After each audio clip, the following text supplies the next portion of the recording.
So, Hello all, I'm Bhargava. hello, all, I'm Vishal. Today we're going to be So, doing the Car Award session for the year of 2024. and we are going to choose the best cars out of all the cars that have been launched in the year 2023. And this is the third edition of all the cars that we have reviewed all the cars. We have done it for 2022, we have done it for 2023, and this is for 2024. So, without any further delay, let's get started off. And I'm going to be announcing the first award, which is the best design and styling of the year, which goes to the Volvo C40 Recharge. So, Bhargav, I please think talk about the C40 recharge a little bit. yeah, the Volvos have been really doing well, especially in terms of the design, and the build quality is their main pro. Like they've been offering really safe cars, and they're built like a tank solidly, and that is what a customer would expect. Although it might not be a really good selling car, but being an owner of the C40 for the past 1 month, I should tell you that it looks really good. It drives well. It might not be as feature loaded or spacious as the rivals, but it's still a good proposition. And Volvos are cars which look really good despite you seeing them after ages. Like maybe not the previous Volvos, but the Volvos that are coming out today. The C40 was launched globally a couple of years back, and even when you look at it today, especially the exterior, it looks Very stunning. good. Very Especially good. so I, that is why I think back the design and styling of the year. And Vishal is going to announce the facelift of the year award. so, the facelift of the year award goes to Tata Nexon EV.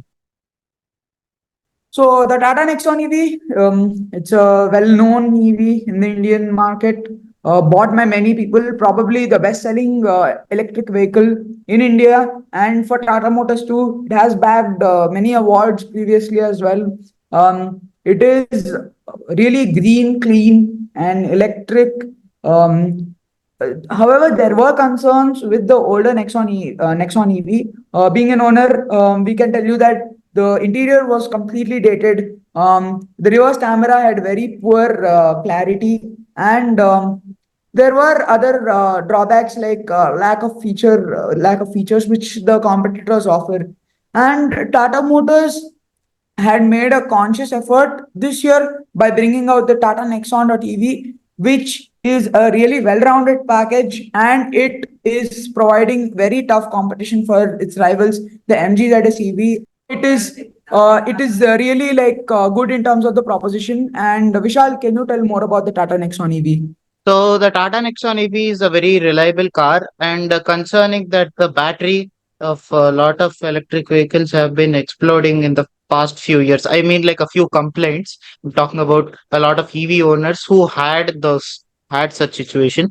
I think Tata has really had stepped up safety wise, car wise, interior wise. I think they're doing a splendid job, and especially for EVs they've taken a new initiative to keep less fossil fuels. I think Tata Nexon EV is the affordable option for a good hatchback and electric. If you want good interior with long life, I think though there are minor issues here and there, I think the Tata Nexon EV is a very efficient and a good car for the price point Also, of Tata Motors have started up an all EV showroom where only EVs are sold.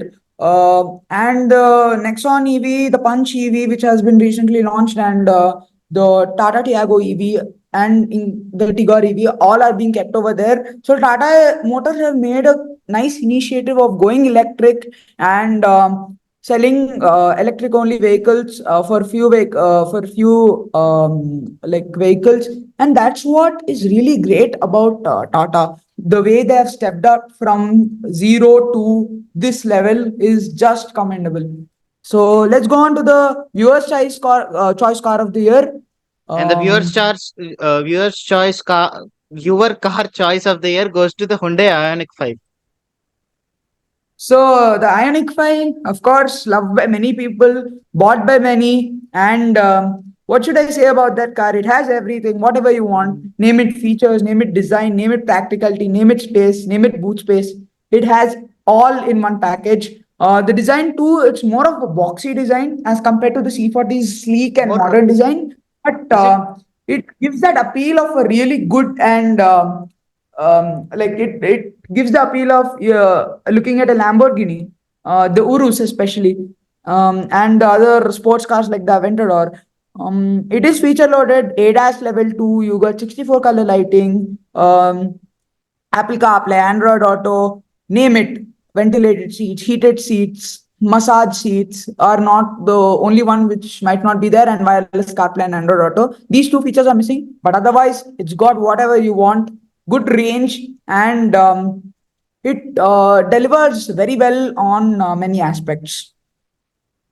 So I think Hyundai Ioniq 5, there was a controversy in the social media that it looked like very similar to the Lamborghini Urus, which is much more of a, we cannot compare the such sports cars, but still the look for that price point, they're saying it's very similar, very rugged, and almost it's very identical. You cannot show the difference except the logos. I so the only negatives that I found in the Ioniq 5 after like getting a test drive done and before looking at the C40 were braking and performance. So these two are the key aspects where Hyundai can improve for the facelift in the coming years. But still, on the other aspects, because people do not only look at performance as the main criteria, they look at all the aspects and look for a rounded package. So over there, the Ioniq 5 plays a strong case for itself. So let's So go that's with going the to announce next the car. hatchback of the year. So the hatchback of the year goes to MG Comet AV. What So a I would, fantastic unique looking car that is. yeah. I mean, the Hmm. green color, it's very unique. You haven't seen it on many cars in the Indian roads, and it's may not be as feature loaded as the other MGs. It is the only MG perhaps to not get a sunroof because all the other MGs get sunroofs. And features wise, for the price that you're paying, you get wireless CarPlay, Android Auto, big touch screen, digital instrument cluster. The space might be a downside. The boot space might be a downside. You might not get as like a very good range as compared to the Tata Tiago EV, but still, for the price that you're paying, you are happy with what the Comet's offering, except for a few niggles here and there. So Bhargava, I have a question for you. So I would like to talk about another car similar as MG Comet. It's called the Bajaj Qute. You might have heard about it. It was sold in the Indian market. It was similar to the Comet, but the only thing that it was not electric, and Do you, it was sub 5 lakh rupee car, and this is a yes. sub 10 lakh rupee car. So that's the only difference. And the So reason why it is much more expensive is that it's an EV. do you say it's an auto or a car? It's a car. It's not an auto, but That the yeah, yellow color makes it's it a looks like an single-handedly auto. made. Yeah, So and the Tata Nano was also there previously. Hope they bring it back. And being having a Tata Nano, especially in the shade of yellow, is like a lucky moment because it's a very rare car, and that was one of the single-handed vehicles that Tata has ever made. and I think MG, as being an MG owner, I know how it feels. So for a 10 lakh car, they're getting a little more futures than you don't get in a 25 lakh car. So I think it deserves the EV of the year, in my opinion. Okay, So so let's let's go go on to the next car. MPV of the year. This was a tough one. We didn't have many options to choose from. Both of them were rebadged vehicles, and the winner went to the Maruti Suzuki Invicto. So the So reason why the Invicto was our choice was because it was a badged Innova Hycross, and as we know, the Innova nameplate stands for reliability. And you see lakhs of Innovas on the road doing many kilometers without any issues or repairs as such. And Invicto being a badged Hycross might lose out on features like, as we have discussed, the Ottoman seats, the larger alloy wheels, LED fog lamps, and the 9 speaker JBL sound system. Otherwise, whatever is there in the High Cross is there in the Invicto. And although it might not sound like a better value proposition as compared to the High Cross, the Invicto is a choice for those who don't want to spend much on the High Cross but need those essential features of the High Cross. yeah, true. And especially for the middle class families, not want to point out them. But if you're searching for a car in a more lower price point, but you want good futures like the high cross, I think it's an exact duplicate or a replica, except the logo. Here you have a Toyota logo, and here you have a Suzuki logo with just a And little few here and there features. of futures.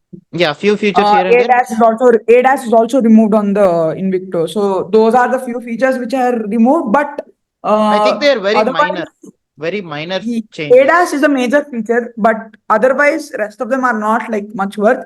And if you don't want to lose out on these features, you better go and look out at the Innova High Cross. Yeah, but I think for the price point, I think this one. So the next car, we're going to talk about the sub 4 meter SUV of the year, and it goes to the Hyundai Exter. What a beauty! Especially the And green color. it Whenever I was saw, it was an amazing green color. And when we had compared it to the Fronx, like when you compare it with the Maruti Suzuki Fronx, I feel that the Exter is a better rounded package. Not only looking at the features point of view, but the space, the comfort, the boot space, the features is also main criterion. Like you're getting sunroof, you're getting a better quality based reversed parking camera. While the Fronx gets a 360-degree parking camera with very bad resolution, the Exter gets a rear parking camera with fantastic resolution, and you also get a dash cam. So there are a few uniques in the segment, but may not be as safe as the Punch. But Hyundai are saying that it is going to do well in the NCAP crash test. Maybe a 4 or a 5 star most probably, because Yeah, that's a very they good have score. achieved success. Like they have achieved success with the Verna. They've got a full 5 star, and it is a good package. I'll just be announcing the next award. You just tell me how is it like. So the mid-size SUV of the year is the Honda Elevate.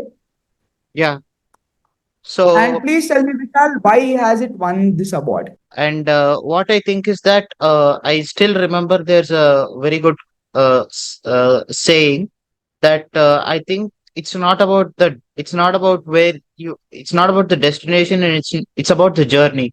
And being I used to be a Honda owner owning a Jazz, so Honda Jazz, and so I know how Honda has done their homework. So and Elevate is getting ADAS at a 15 lakh price point, which is not a joke, especially for keeping such low range cars. And whenever I see the interior, it's very modern, very classy for the price point, and there's a proper infotainment system, the proper instrument cluster. And I think for 15 lakh, though you get a manual, I think it's a very good car with very good comfort with uh, no powered driver seats as observed, but I think it does not make a very big difference. The seat recline, the seat space with there is proper AC in the behind, and I think the height of the car is very good.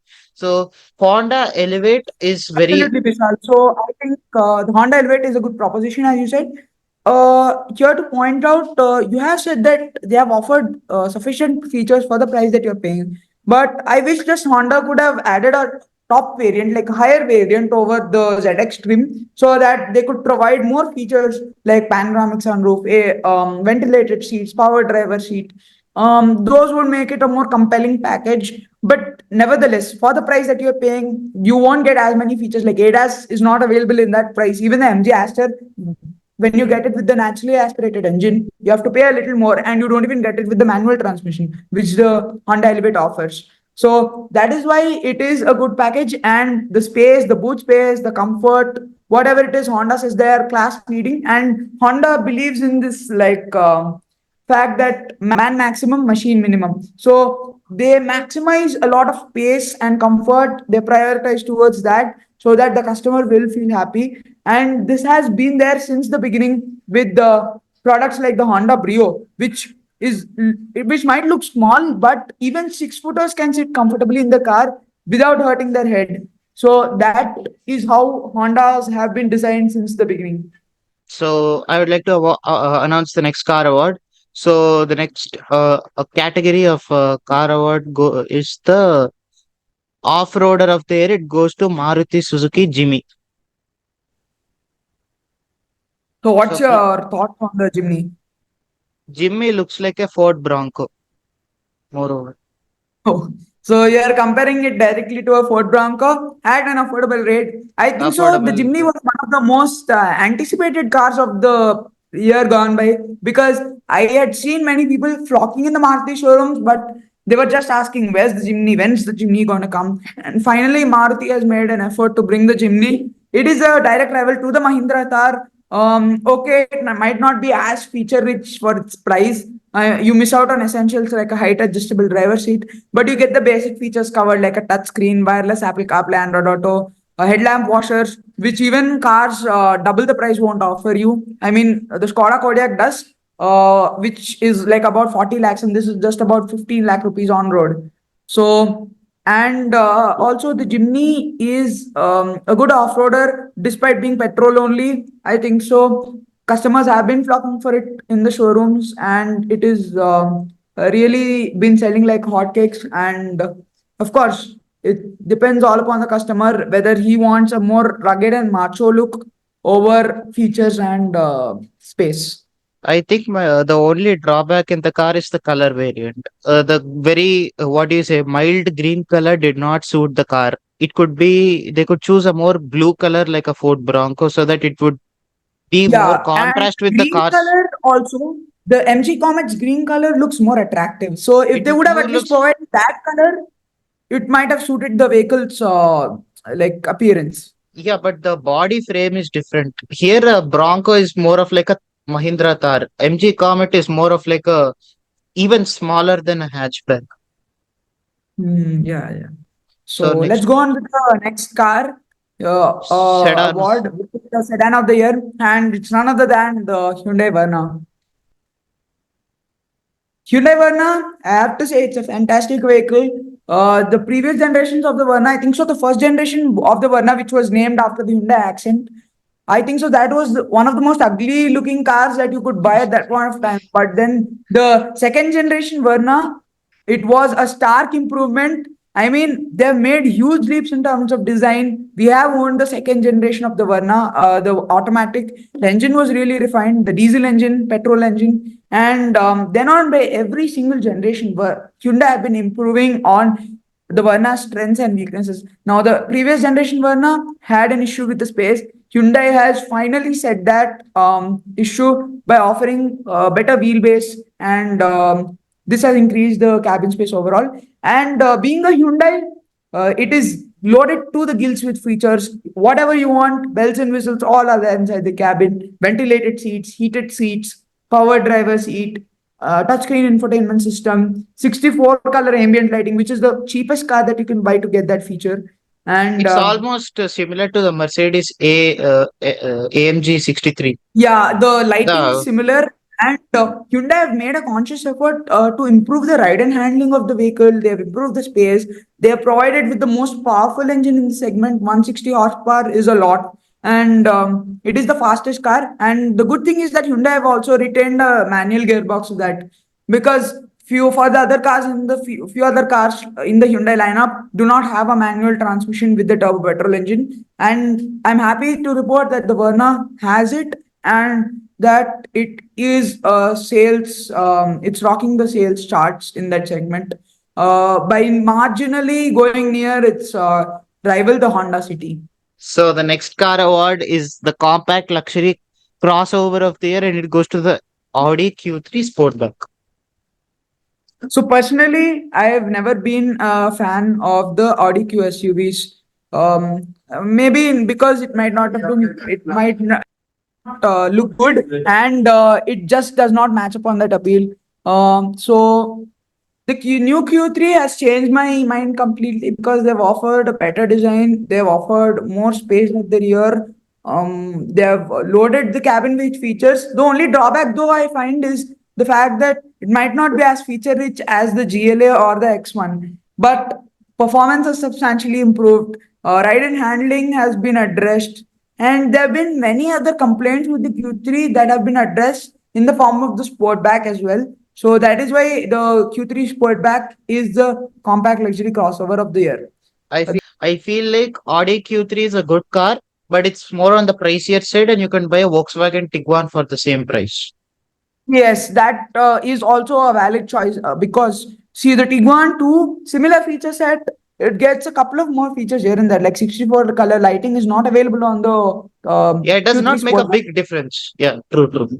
And So 3 zone See, the Q3 Sportback just gets two zone AC. This one gets three zone, and the Tiguan is just a better package overall as compared to the Q3 Sportback. But for those who are looking for the badge value, for those who are looking at the fun to drive aspect, I think so. The Q3 Sportback makes a better Yeah, buy true, over true. there. But if you're looking at practicality overall, as Vishal said, the Volkswagen Tiguan is the better choice. Yes, true. So I think next car, uh, The luxury SUV of there, which goes to go, the Mercedes Benz GLC. so Mercedes is one of my favorite companies as per car wise, because they they know how to keep luxury cars in their what do you say, in their stride. So if you take a GLC, I think we cannot. I think since the formatic has been established by the Mercedes company, I think they have been doing very good in the SUV side also, and with GLC, I think we're going to get a good mileage for the price. Especially, we're going to get an automatic for for at a very low range of 74 lakhs. I mean, for a luxury aspect, I think it's a very small price, and also you get four-wheel drive. It also acceleration is from 6.2 to 8 seconds, and top speed in the car is 240 kilometer per hour, which is almost a sports car, you could say, at that price point for an SUV and a luxury SUV. And I think we're going to get good interiors with in the car with 64 ambient lighting. So I think for the price point, I think it's a very good luxury car. What's your opinion And about that? adding onto it, Vishal, the GLC, I've never been really a big fan of it initially because, firstly, it might have been feature loaded initially, but after the competition has started coming up, the new generation Q5 had come up, the new generation X3 had come up, and the GLC was just feeling out of tooth. Mercedes had addressed some of the like drawbacks through the facelift, but they've removed 4matic four-wheel drive or all-wheel drive. True, true. I think so. That was also one main drawback of the GLC then, and later they have gone through and addressed the issues that customers were having. And the new GLC, all of a sudden, it surprised me. I'm not such a big fan of the GLC. This one has turned the game around. This one looks so much more better. It looks so much more modern, and the interior, they have worked a lot to make customers flock for it inside the showrooms. As Vishal, you said 64 color ambient lighting, massage and heated front seats, the 12.7-inch touchscreen, seven airbags. These features compel the customer to go into the Mercedes showroom and look at the Very car true, Bhargav. Very true. before buying the BMW X3 or Audi Q5. Although you might not get the 43 AMG option as of now, if you want that option, it's only available in the X3 in the form of the M40i version. But the GLC is a strong proposition. It's a value for money vehicle, and it gets all that you want. So it is the best buy, and it is probably the car that you must go for if you're looking at a car in the 75 lakh rupee tag, because of its feature list, because of its performance, because of its space, and the exterior. Let's go on to the So next award. the next award is the luxury sedan of the year, and it goes to the BMW 7 Series. So, Bhargava, I want to ask you one question before we start. So, why do you think BMW's trademark or brand mark is set to keep two front grills in the front of their car? May I know why? I think so. It That is a new that is a new trend in all the BMW vehicles. The main reason is to give it a more attractive look. So you have seen the conventional BMWs shifting towards this two grill shape design, and that has been evident on many cars like the M2, the M3, the X1, the X7, the X5 also with their facelifts. And the 7 Series has been no different. I mean, the 7 Series personally has been my favorite luxury sedan in that space, even when you compare it with the Audi 8L or the Mercedes Benz S Class. Number one, earlier it might have had that V12 engine, the 12-cylinder engine, but now BMW had downgraded it to the six-cylinder engine. Otherwise, the interiors are fabulous. And you also get a rear 31.3 entertainment screen, which is just which commendable. is Like you're paying that amount, and being a chauffeur driven person, that is something that they really want to ask for in at that price point. And And ambient lighting is also available with 64 colors. And BMW has changed the game completely by providing so many features, by like bettering the ride and handling, by providing a more appealing drive. So I think so. The 7 Series is a good choice when you're looking at the luxury sedan space, and you're and I, spend about I 1 would crore rupees. I would like to point out something. Being more frequently known with the tech aspect, I think there's this program called as CES, which launches autonomous tech products, and LG has launched an autonomous car where there is a screen in the front of the car and also the back of the car.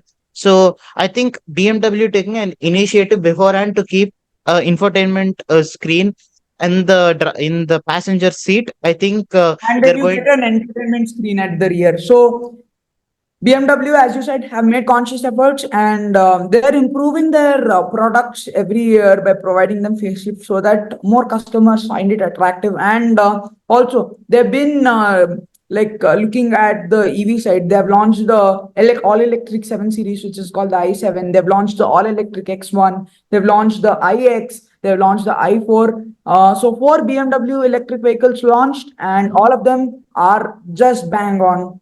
So let's go on to the next award, which is the convertible of the year, and it goes to the Mercedes Benz SL55 AMG. So for Mercedes SL56 AMG, I think convertibles are one of my most favorite cars because you can really enjoy the ride whenever you go at high speeds. I mean, despite there's going to be a lot of wind, air, and humidity around you, I think it's a very much enjoyable ride. And I think Benz is one of the cars which is the benchmark and the trademark for the refinement. So I think it has really set the benchmark for refinement of cars. And I think the engineers of Mercedes has done a very good job. And not only that, the earlier SLK, which was there, had only come out with the non AMG badge. And that was a little disappointing because you didn't have the fun around the corners, or you couldn't push the car to its limits. So I think it is a good thing that Mercedes have launched the AMG version of it. And they've provided it with a ton of features, and it's just fantastic in terms of performance Beautiful car. or whatever you want. So it's What's a your sexy favorite looking color car. in the car, Bhargava? I think so it's the blue color. It looks fantastic with the SL55 MG. Being Mm. a red enthusiast, for the first time I'm saying the fact that blue looks certainly good on the SL55 MG. Okay, so I think from now each person will take two cars, and so that we can speed it up a little bit. So I think Bhargav will take the next two cars, and I'll take the next two cars. So Yeah. Bhargav, please start. So so the next one is the Volvo C40 Recharge, the luxury EV SUV of the year. It has already won the best design and styling of the year, and the reason why it has gone for this as well is because of the design, the performance, and the build quality. These three are the key traits that we were looking out for when we were looking at the EV of the year. So I think the C40 Recharge has played a really good role over there. And the next one is the luxury EV car of the year, which goes to the BMW i7. Now, being an electrified 7 Series, I think so. They have done a lot in terms of the feature list. They've done really good on performance. They're providing you with two variants, the sporty 760 iDrive, which is a lot of fun to drive and it is comfortable. So you can be a person who might spend long hours in the rear seat and on the weekends occasionally want to drive.